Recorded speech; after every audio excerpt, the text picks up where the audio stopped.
Rapid population growth, economic diversification, and data-intensive technologies are driving unprecedented electricity demand across the region. Utilities are being asked to connect loads that would have been unimaginable a decade ago due to data centres, industrial clusters, and hydrogen production. Integrating these demands safely and quickly is becoming one of the defining challenges for planners and regulators. To explore what it takes to prepare the grid for this new scale of demand, I'm speaking with Danny Touma, partner at PwC Middle East. One of the issues that has been flagged quite often is that of global supply pressures, particularly as we are seeing more and more data center demand, we're seeing more and more AI demand. So what kind of pressures is that creating for the energy sector? We're seeing a few things happen all at once. One is a global rush to build data centers. And two, and it's not so often talked about, is in fact general demand increasing. And that's from human consumption, population growth. If I take the Middle East as an example, if we look forward to 2050, the population is projected to reach 700 million people, with 60% of those people under the age of 30. So as you look forward for demand, I agree that the data center demand is large and emerging quickly, but it's actually quite a small part of overall demand, a lot of that driven by cooling, air conditioners, industrialization, and manufacturing. So actually, are we seeing that it's not just that rapid urbanization, rapid populations moving into cities or major towns, but it's also as cities get hotter, there's more demand on cooling, that's placing more demand on electricity, etc. And also all their devices, I suppose. Exactly. Electric vehicles, manufacturing, energy export projects. If you zoom all the way out and look at history and energy demand, every 20, 30, 40 years, we go through these spikes in power consumption demand. And if you look back the last 15, 20, 30 years, it's been relatively stable. But if you look forward 10, 20, 30 years time, I see it really spiking up and really quickly. And we need to make sure as a society and as a world, we get there in the right way. We're able to meet that demand, but we do it in a cost-effective way. So for you, what is a cost-effective way? What is that cost-effective approach? It's making sure we're using energy for its best use. And I know there's a lot of debate about, is AI the best use of power? If you ask some industrial manufacturers, not necessarily in this region, but overseas, they'll be saying to you, I'm now crowded out.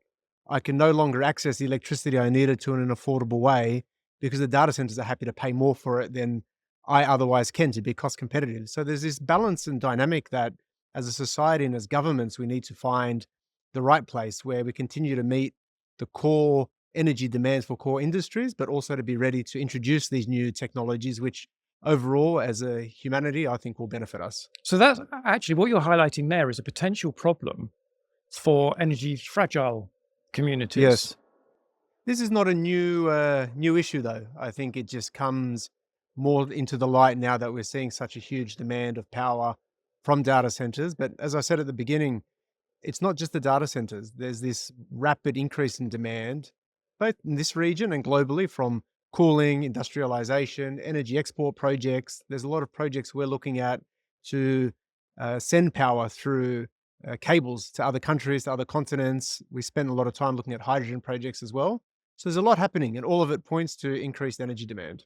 Okay, so you've talked about interface risk, so that idea of needing all the different parts to work together. Enlighten me a little bit more on that, and then what are the potential dangers when it falls over or if it doesn't happen? Sure, let's stick with data centers. If you think about a data center in all its component, there's the box, there's the chips, and then if you go back, there's the distribution, the power to connect into it, there's the transmission, there's the generation, there perhaps might be batteries, gas turbines, etc. You need all of this to come together in a sequence of time in order for the data center to be ready.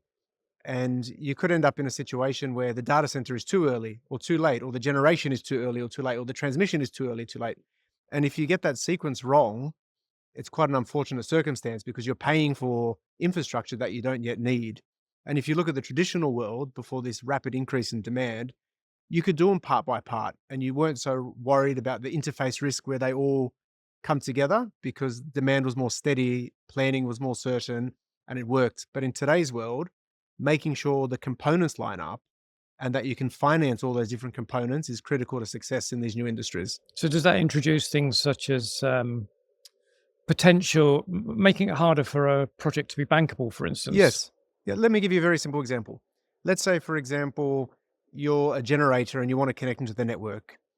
If you don't get paid if you don't get paid for the power you sell as the generator into the network because the network's not ready, you can't finance that with banks. So there's certain mechanisms in certain countries, including the UAE, to deal with delays in different components. But in other places that doesn't exist. So if you're looking to develop and lend to a project, you need to know that power will be available in order for the next component to be financeable. And that needs to be available for the next component to be financeable. So as lenders and investors look across this chain of projects, they need to have a very clear look through to see where is actually my critical point of failure and how can we mitigate that. And one of the benefits I've seen in the Middle East and the GCC is the governments are able to intervene where these choke points might be, and able to unlock it and enable the projects to reach close quickly. Okay, so what for you then is the way forwards to make sure that we do, in simple advice, that we don't have some of those choke points, or that we do see that smoothing of some of those different parts? Planning is always the cliche. And I think when there's such a rush to meet the demand, perfect planning is never going to happen. But I think it's a recognition of there are lots of different components.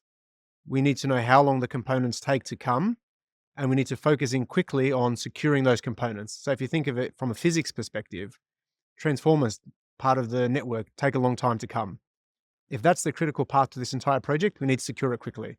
Or if it's the batteries or the generation or the data center construction, understanding how it all ties together, where your bottlenecks will be, and then intervening in the right way to unblock those bottlenecks. And it could be through regulation, it could be through reserving equipment, it could be through early offtake, engagement, picking the right method, using it as a government or a sovereign wealth funds, unlocking and going forward, I think is a key enabler to this. And it's quite unique in the Middle East.